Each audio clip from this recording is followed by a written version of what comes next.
네, 참예수님, 무더운 날씨에 잘들 지내고 계신가요? 제 목소리도 잘 들리지요? 지금 코로나가 조금 엄중한 상황이 돼서 본당에 미사도 없고 또 여러 가지 단체 활동도 전면 중단된 상태라서 아마 우리 신자분들은 어떻게 신앙생활을 유지해야 될까 하는 걱정스러움이 많이 있을 거라고 생각이 듭니다. 물론 그 중에는 잘 됐다, 편하다 라고 생각하시는 분들도 있을 수 있겠지만 아무튼 어려운 여건이지만 또 이런 상황을 통해서 우리들이 또 신앙생활 잘 할 수 있는 계기를 만들어 나가는 것도 중요하지 않을까 하는 생각을 합니다. 그래서 제가 오늘은 전에 이렇게 보시는 것처럼 하루 10분을 하나님과 함께라는 주제로 우리 신자들이 7월을 살았으면 좋겠다라고 해서 이미 공지를 해드렸는데 자세하게 설명할 시간이 없었기 때문에 오히려 지금 이 시간을 통해서 조금 부연 설명을 하면 좋지 않을까 하는 생각을 합니다.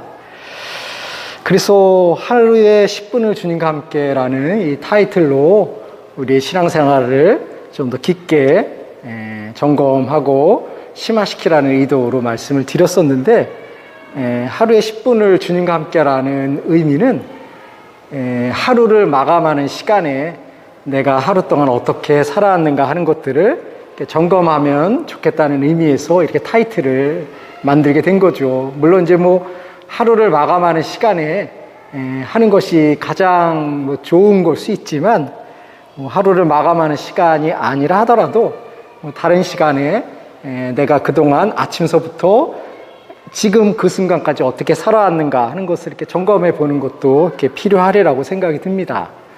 그리고 더불어서 이렇게 제가 하루를 마감하면서 이런 순서로 하라고 했는데 이것은 하나의 예시일 뿐이지 반드시 이것을 이렇게 지켜야 된다 이런 규정들은 없는 거죠.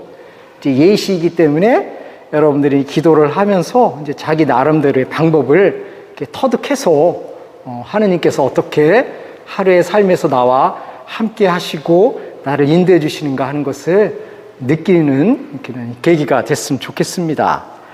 그래서 제가 스마트폰을 이렇게 보면서 설명을 드리는데 그래서 자유롭게 하시고 그리고 또 우리가 이것을 하는 가장 중요한 이유는 내적인 성장을 기원하려고 하는 거죠. 우리가 신앙생활을 1년, 10년, 20년을 한다 하더라도 본인 스스로가 나는 신앙생활은 오래 했지만 별로 성장한 것이 없어, 별로 변화된 것이 없어 이런 자조 섞인 그런 목소리들이 많이 나오잖아요. 그래서 그런 것들을 조금이나 좀 이렇게 변경하고 우리가 성장하기 위해서 이런 것들을 준비하는 거죠. 이제 통상적으로 우리가 이제 하루의 삶을 회고한다 그러면 이제 가장 많이 떠오르는 게 증자라는 사람, 공자의 제자, 그러니까 일일 삼성이라는 표현을 썼습니다. 그리고 하루에 3번을 반성해야 된다 이런 얘기가 있는데 하루에 3번을 반성한다는 것도 이제 의미가 있지만 당시 증자라는 사람이 이렇게 했던 것들을 보게 되면 이제 말한 것을 잘 지키고 실천했는지 그리고 남을 위해서 친절했는지 그리고 부끄러운 것은 없는지 다른 사람에 대해서 신뢰심을 갖고 충을 지켰는지 등등에 관해서 하루에 성찰하라는 그런 의미가 나왔다는 거죠. 그래서 이것은 우리 어떤 동양적인 사고에서는 굉장히 중요한 거죠. 우리가 매 순간순간을 전부 확인할 수 없기 때문에 그래도 하루에 3번 정도 가장 큰 타이틀을 통해서 내가 어떻게 인간으로서 올바른 삶을 살아가고 있는가 이런 것들을 점검해 보는 것도 중요하죠. 하지만 우리 그리스도적인 입장에서는 약간 다른 거죠. 보통 우리가 하는 이제 자기 반성, 이제 우리 교회적인 용어로는 이제 양심 성찰이라는 그런 표현을 쓰지요. 그런데 우리 신자들에게서 양심 성찰을 하라라는 이야기를 들으면 되게 부담스러워하죠.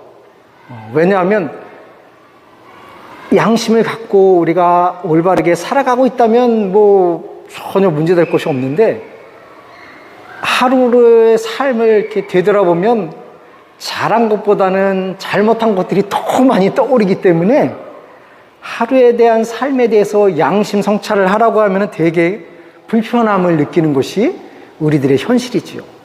그래서 양심 성찰이라는 그런 의미보다는 이제 좀 바꿔서 의식 성찰이라는 표현을 이렇게 쓰는 것을 좀 더 선호하죠. 특별히 이제 예수회에서는 이제 양심 성찰이라는 단어보다는 의식 성찰이라는 표현들을 많이 씁니다.